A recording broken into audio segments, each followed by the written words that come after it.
এ কেমন যুগ এসেছে, হায় রে ভাই ভাই রে ভাই, এ কেমন যুগ এসেছে।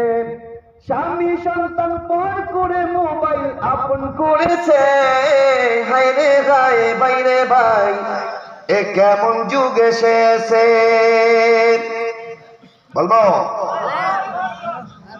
আজকে মিস কল কালকে ডাইরেক্ট, পরশু দিন পরিচয়, চতুর্দিনে আপা বলে খারাপ দরজায়। আজকে মিস কল কালকে ডাইরেক্ট, পরশু দিন পরিচয়, চতুর্দিনে আপা বলে খারাপ দরজায়।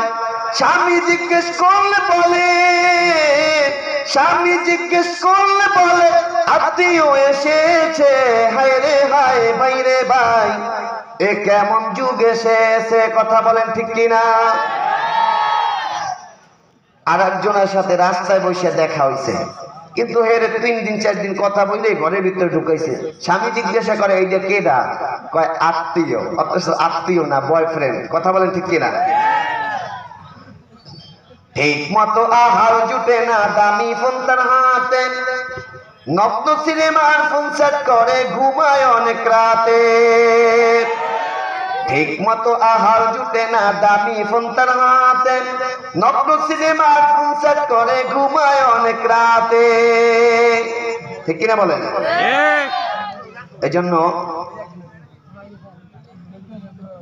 মোবাইল ফোন যারা চালায় তাদের সতর্ক থাকা উচিত। এই মোবাইল ফোন, আমাদের মোবাইলের ভিতরে অন্তত পক্ষে 1-1.5 লক্ষ টাকার শুধু কিতাব আছে, 1 থেকে 1.5 লক্ষ টাকা, যেটা দিয়ে আমি নগদ টাকা দিয়ে কিনতে পারতাম না, কিন্তু মোবাইলটা দিয়ে আমার সফটওয়্যারের মাধ্যমে অনেক উপকারিতা হচ্ছে।